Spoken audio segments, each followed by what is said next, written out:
मयंक ज्योतिष वर्ल्ड के YouTube channel में मैं डॉक्टर आर के पाठक मयंक एक बार पुनः आपका हार्दिक स्वागत करता हूं। बहुत से लोगों ने यह पूछा था कि ग्रहों की अवस्था कितनी होती है और अवस्था के अनुसार ग्रहों का जो फलादेश करते हैं, कुंडली में फलादेश करते हैं, तो उस पर असर क्या पड़ता है, कौन से ग्रह किस अवस्था में कितना फल देते हैं, इसकी भी जानकारी लोगों ने मांगी थी। सबसे पहले हम आपको बताएंगे ग्रहों की बालादि अवस्थाएं, बाल्य से लेकर के मृतावस्था तक कितनी अवस्था होती है। तो ग्रहों की पूर्व अवस्था कितनी होती है? 5 होती है। बालादि अवस्था 5 होती है। पहला अवस्था होती है बाल्यावस्था, दूसरा होती है कुमारावस्था, तीसरा होती है युवावस्था, चौथी होती है वृद्धावस्था और पांचवी होती है मृतावस्था। ये 5 अवस्थाएं ग्रहों की होती हैं। अवस्था अब ये देखिए कि बताना आपको ये है कि कौन से ग्रह किस अवस्था में कब होता है। तो ग्रह 2 प्रकार की राशियों में बैठते हैं, एक बैठते हैं सम में, दूसरे बैठते हैं विषम में। सम में बैठते हैं और विषम में बैठते हैं। तो सबसे पहले मान लीजिए विषम कर दिए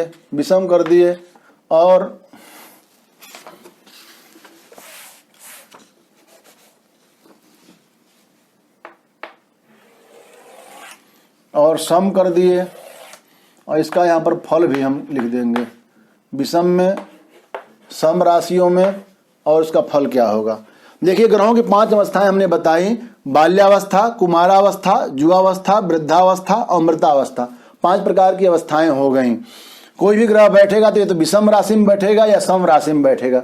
विषम राशि को भी पुरुष राशि भी कहते हैं।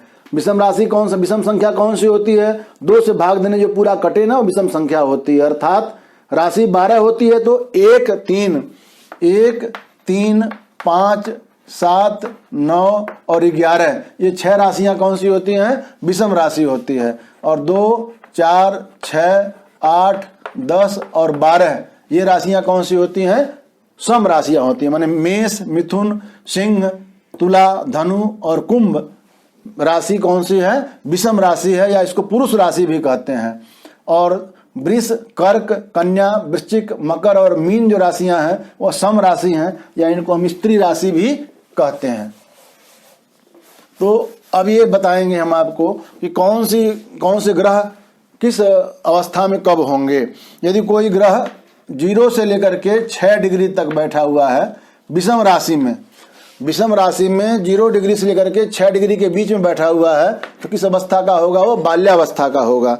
लेकिन सम राशि में 24 से 30 डिग्री तक जब बैठा होगा, 24 अंश से 30 अंश तक जब होगा, तब वह सम राशि में माना जाएगा।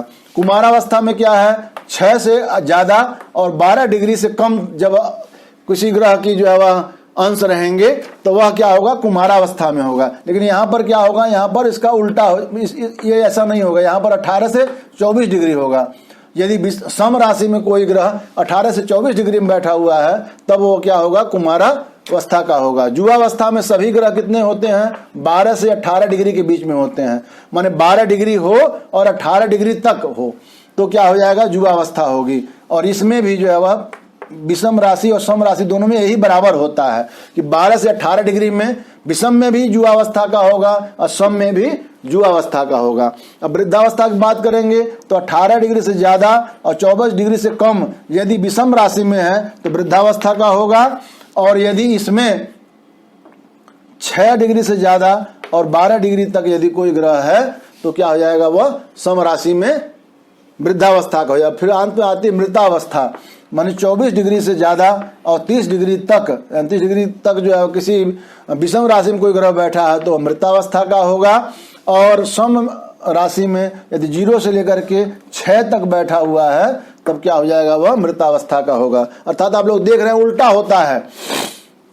विषम राशि में ग्रहों का बढ़ते हुए क्रम में अवस्थाएं बढ़ती हैं। जैसे 0 से 6 में बाल्यावस्था, 6 से 12 में कुमारावस्था, 12 से 18 में युवावस्था, 18 से 24 में वृद्धावस्था, अर्थात 24 से 30 में मृतावस्था। अर्थात कोई ग्रह विषम राशि में है, जितना उसके अंश बढ़ते जाएंगे उसकी अवस्था बढ़ती जाती है। लेकिन कोई ग्रह यदि सम में है तो उल्टा होता है, जितनी अवस्था कम होगी उतना उसका जो है जितने मतलब डिग्री कम होगी उतना उसकी अवस्था बढ़ेगी।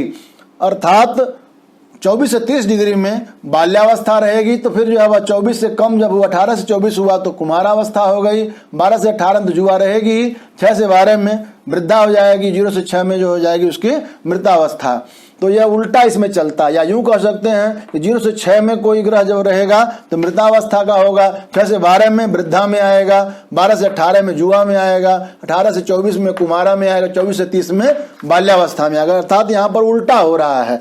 यहाँ पर विषम राशि में सीधा ग्रहों की जैसे जैसे डिग्री बढ़ रही है, अवस्था बढ़ रही है, सम में जैसे जैसे डिग्री यहाँ पर बढ़ती जाती है अवस्था जो है वह उल्टा इसमें यहाँ पर दिखाया जाता है। मैंने 24 से 30 में, यहाँ 0 से 6 में बाल्यावस्था तो यहाँ 24 से 30 में है। जो इसका पहला है वह इसका लास्ट तरह से जो है इसमें देखते हैं। अब फल देखेंगे। कोई ग्रह बाल्यावस्था का है तो वह 25% ही फल देता है। कोई ग्रह बाल्यावस्था किसी भाव में बैठा होगा तो 25% के आसपास वो अपना फल देता है। कुमारावस्था का यदि कोई ग्रह बैठा हुआ है तो 50% अपना लगभग फल देता है। और कोई ग्रह यदि युवावस्था का है तो वो 100% फल देता है। जब कहाँ बैठेगा वहां पर 100% फल देगा। कोई वृद्धावस्था ग्रह है तो ज्यादा ज्यादा वो 10% तक अपना फल देता है। और मृतावस्था का तो 0% फल देता है, कोई इसका फल प्राप्त नहीं होता। बैठा है वो वहां देख रहा है, कुछ फल, मर गया तो फल क्या देगा, कोई अवस्था में उसका फल नहीं मिलता है। तो ये बाल्यावस्था में कोई ग्रह होगा तो 25%, कुमारावस्था में 50%, युवावस्था में 100%, वृद्धावस्था में 10%, अमृतावस्था में 0% वह फल देता है।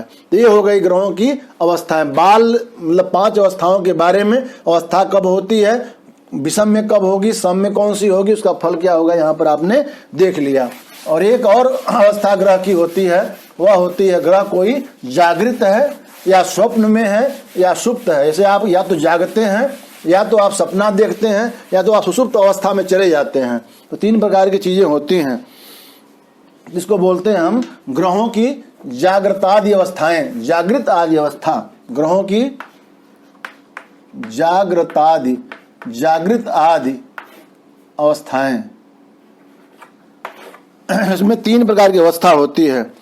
एक होते हैं जागृत, कोई ग्रह या तो जागृत होगा, या तो फिर हमने इसको लिखेंगे, हम यहाँ पर लिखेंगे अवस्था, यहाँ लिखेंगे अवस्था, यहाँ पर लिखेंगे विषम राशि, यहाँ लिखेंगे सम राशि, यहाँ पर लिखेंगे फल कितना देगा।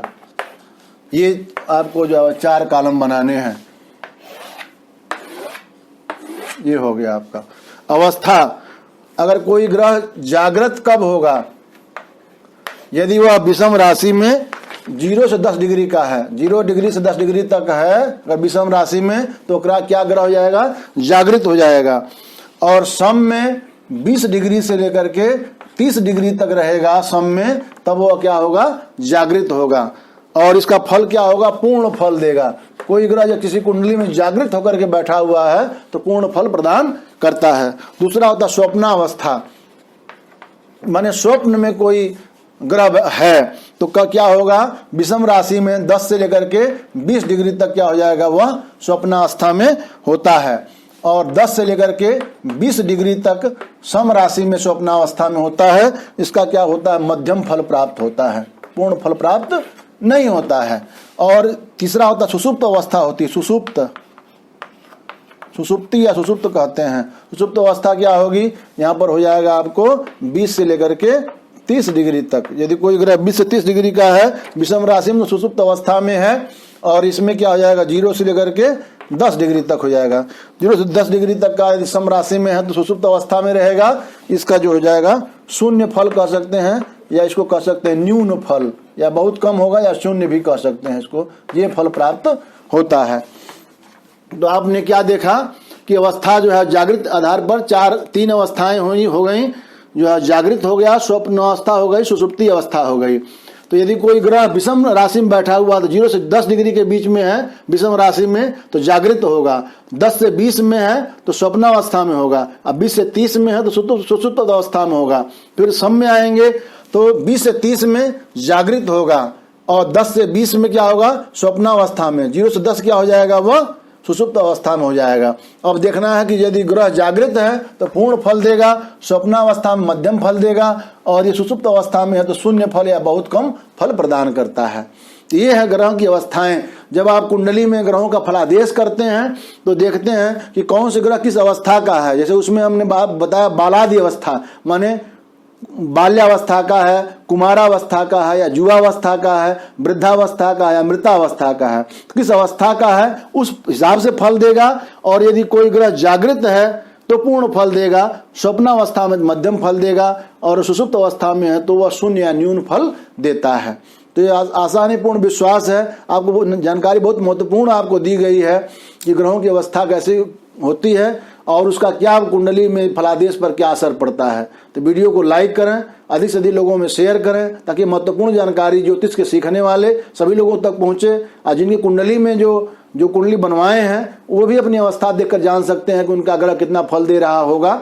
ऐसे महत्वपूर्ण जानकारियों के लिए हमारे मयंक ज्योतिष वर्ल्ड चैनल से जुड़े रहें। इसके लिए करना क्या आपको है, यदि आपने हमारे चैनल सब्सक्राइब नहीं किया है तो यूट्यूब में जाकर के टाइप करिए MAYANK मयंक, फिर स्पेस दे करके जो है वह आपको टाइप करना होगा JYO, और किसी के भी मोबाइल में इसी तरह टाइप करके आप उसको भी सब्सक्राइब करा सकते हैं। क्योंकि आपने तो सब्सक्राइब जो है वीडियो चलाएंगे तो सब्सक्राइब का वहाँ ऑप्शन आता है, वहाँ से आप सब्सक्राइब कर सकते हैं। बगल में बेल आइकन है, वहाँ प्रेस कर सकते हैं। जितने नए वीडियो हमारे अपलोड होंगे उनके नोटिफिकेशन आपको मिलता रहेगा। और जो मैंने पहले विधि बताई, किसी दूसरे सब्सक्राइब कराना है, दूसरों को बताना है, या तो हमारे वीडियो के लिंक को भेज दीजिए और उससे सब्सक्राइब कर लेंगे। नहीं तो यूट्यूब चैनल में जाकर के मयंक ज्योतिष वर्ल्ड सर्च करके भी वहाँ से, या डॉक्टर RK पाठक मयंक सर्च करें तभी भी आ जाएगा। वहाँ से आप हमारे चैनल से जुड़ सकते हैं। चैनल में बहुत सारी अच्छी जानकारियां आपको ज्योतिष संबंधी, फलादेश संबंधी, गणित संबंधी सब यहाँ पर महत्वपूर्ण जानकारियां आपको सटीक मिलेंगी।